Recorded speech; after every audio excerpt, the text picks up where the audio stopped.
there has been a very sharp shift in society and in culture over the last few years. Many people have bought into the notion that it's success at all costs. For many people, when they see the online gurus, when they see the world of online marketing, when they see people that they're trying to model, and that to be a successful entrepreneur, you have to be willing to give up all the other things in your life that you care about. To be a successful entrepreneur, you have to put the growth of the business above relationships, above your health, above community, above worship, above all of those other things. And it's simply not sustainable. And it's also not true.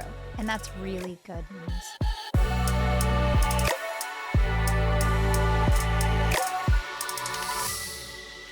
Welcome back. Thanks so much for tuning into the Kelly Roach Show. And today we are talking about how to avoid burnout as an entrepreneur. Now, we all know we start off the new year strong. We're running and gunning. We're sprinting towards our big goals and dreams. And somewhere along the way, we start to hit the wall of reality. And reality is that as an entrepreneur, let's be real honest, you take punches to the face pretty much every day. It's part of what leadership is all about. The goal of leadership is to solve problems. And the point of entrepreneurship is to shift society forward. So what that means is it is pretty much never going to be smooth sailing. Even when you have the best team in the world, even when you have the best product in the world, even when you have put the right systems and strategies in place, there's always going to be surprises that come up along the way, especially when you're dealing with people, you're dealing with social media, you're dealing with so many factors that are both in and out of your control. That's a crazy mix that is many times going to create a wild ride. So, as an entrepreneur, how do you keep your head in the game? How do you stay focused and excited and passionate, especially when you're working towards goals that might take you multiple years to achieve? Well, I think I'm a great person to share a little bit about this. One, because I'm going on year 11 as an entrepreneur, not just running one, but multiple companies. I've been through my share of high highs and low lows. And I can tell you sitting here today that I've never been more excited about the future. And the bottom line is that we create our own happiness, we create our own success, and we can also prevent our own burnout. So let's dig in and let's talk about this from two different angles.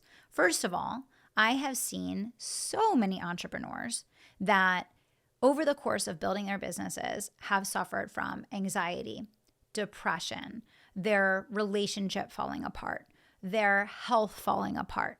They've lost so many of the things that matter most to them in the pursuit of success.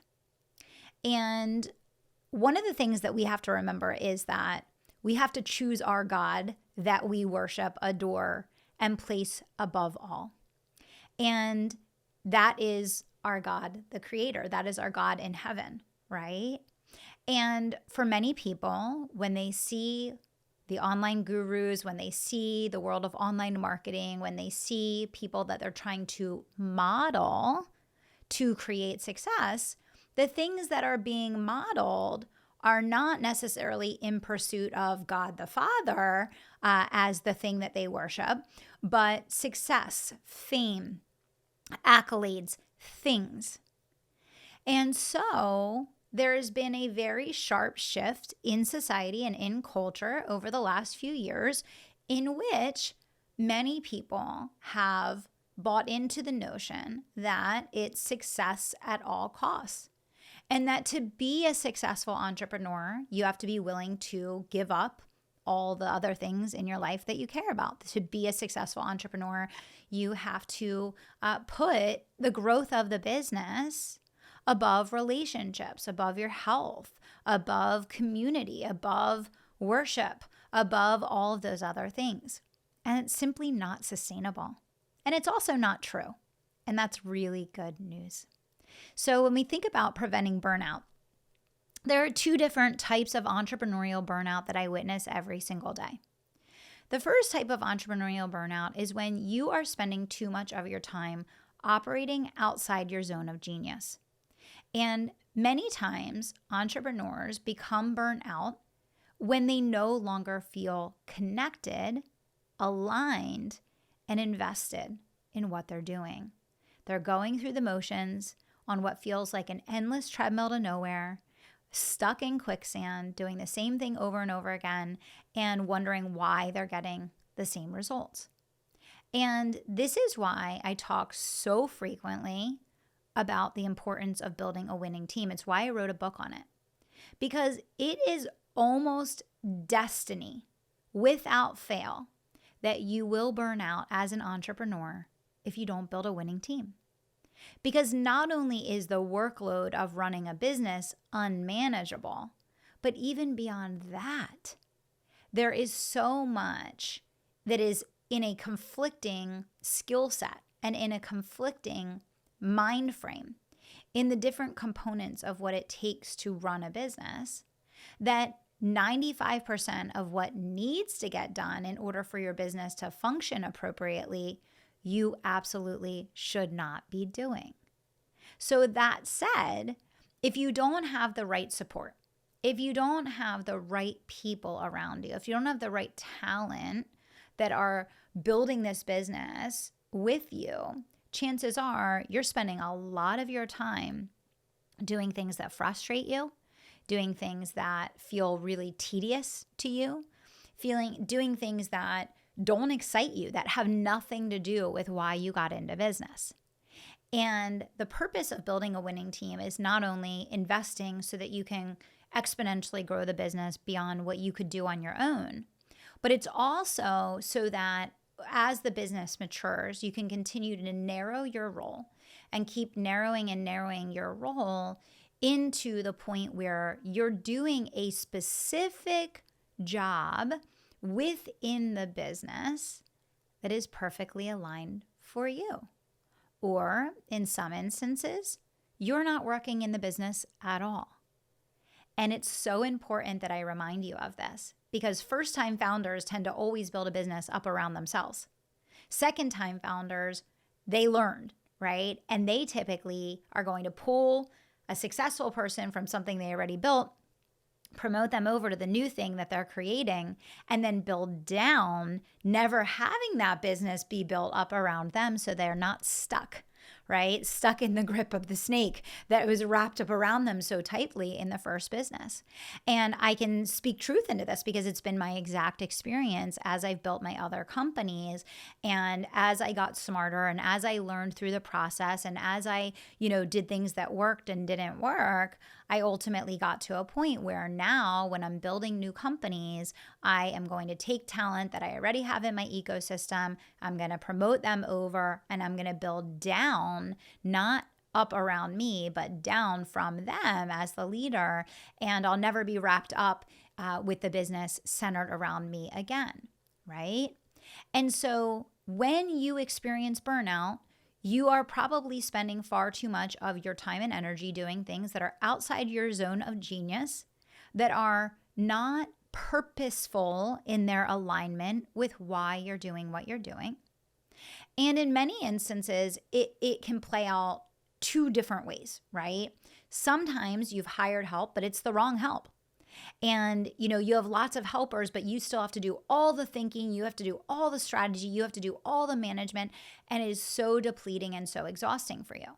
Because there's a difference between hiring help with a bunch of doers versus creating ownership with an autonomous staff.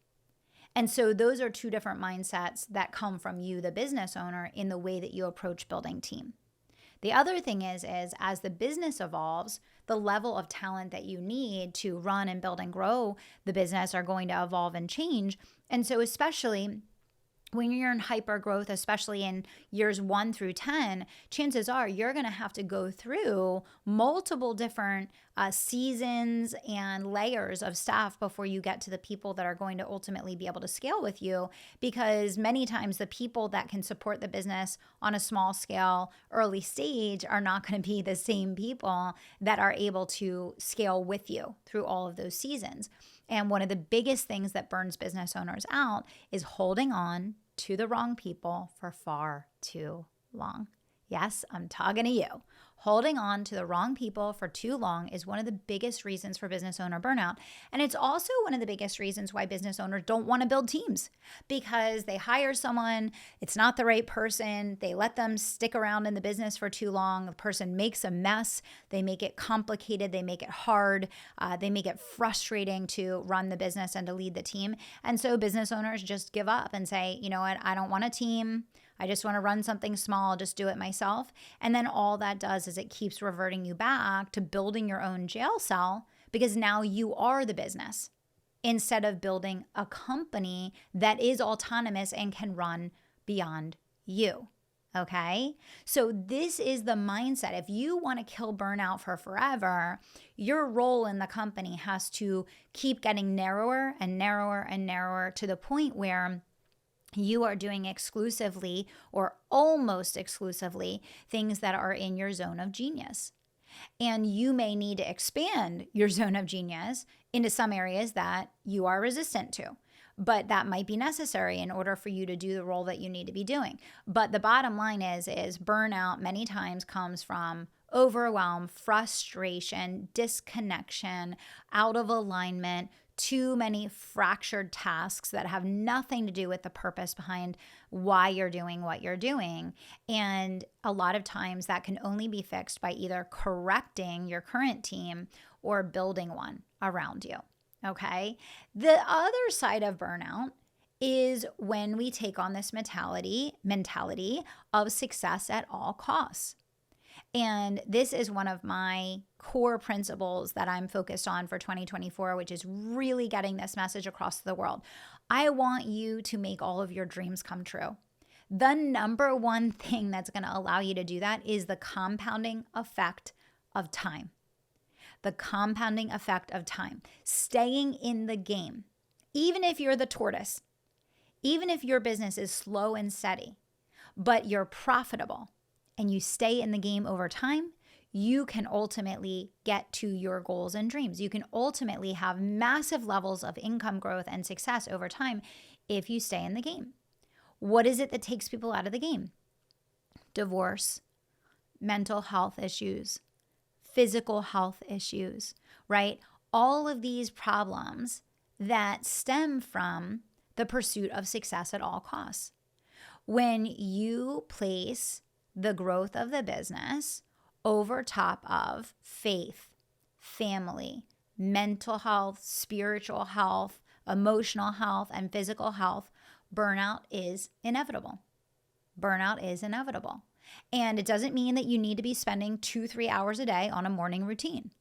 That's not what I'm recommending. You have to do what works for you, and each one of us are in a different season of life. So each one of us are going to have a different routine, a different methodology, a different way that we go about it. But here's the bottom line. The compound effect of you staying in business is far more powerful than you getting a little bit further ahead by skipping your workout or by not taking time for your mental health or not taking care of your relationship or whatever the case. And so until you decide that it's not success at all costs, and that your mental, physical, spiritual, and emotional health and relationships with others, relationship with God is going to come first, burnout will be inevitable. And it will keep repeating in your life over and over and over again. Because the way that you prevent burnout is not like taking a day to go to the spa. Excuse me. It's not taking a day to go to the spa. You prevent burnout by creating lifestyle choices that sustain good mental, emotional, and spiritual health and sustain your relationships with God and others. And so when you create a lifestyle that is sustainable, you will prevent burnout altogether and ongoing. So when you decide that it is not success at all costs and that you are going to create a lifestyle where you prioritize your mental, physical, spiritual, and emotional health, as well as your relationship with God and family before the growth of the business, you will have a steady and energized, consistent approach to how you show up. You will be able to sustain peak performance in the business. And you will be able to sustain a happy, healthy home life, which facilitates peak performance in the business. When things are good at home, it's so much easier to grow your business. It's so much easier to deal with all the things that come up in the business. When things are not good at home, I see this all the time. People, they can't think straight, they can't focus, they can't execute, they're distraught, right? So focus first on creating stability in your life. Focus first on the pillars of longevity. And then when you do that, you create an environment for your business to build and grow and thrive because it is sustainable. And that compounding effect of staying in it for the long haul is going to be far more powerful than that up and down, up and down. And so the final thing I'll say as it relates to burnout is it really is a lifestyle. And it is both of these things that we talked about today. It's having the right support system at home and at work. And it's creating a lifestyle that prioritizes putting first what belongs first. And it's bringing those two things together, creating an environment in which the business can thrive, creating an environment in which you can thrive as the business leader and grow, and then the business will follow suit. And as I mentioned already, it is okay for your business to have seasons and cycles. Somewhere there might be a year or 2 years of hyper growth. Somewhere it's more maintenance. Somewhere it's operational excellence. Somewhere you're focused on retooling team. Not every single year needs to be an explosive business growth year. Sometimes it's a year that explodes your profits. Sometimes it's a year that explodes your peace. Sometimes it is a year that explodes your predictability. And each one of those things are very, very valuable to you and your family, but also for the longevity of your success. So here's to a massively successful 2024 without burnout, going all in for the win, putting first what belongs first, and creating a long-term environment for your business to thrive. Thanks for tuning in. And all I want to invite you to do today, if you haven't done already, is click the subscribe button. If you have not subscribed to the show, you're missing out. You want to get notified every time a new episode of The Kelly Roach Show gets released. So if you haven't already, click that subscribe button and check out what we're doing over on YouTube. I'll see you there. Thank you so much for listening to The Kelly Roach Show. If you enjoyed this episode, do me 2 solids. Subscribe to the show so you never miss an episode, and leave us a review so other people can find the life-changing content that we share here. We're on our way to #1, and we need your help getting there. Thanks so much for being a part of the community and for tuning into the show each and every week.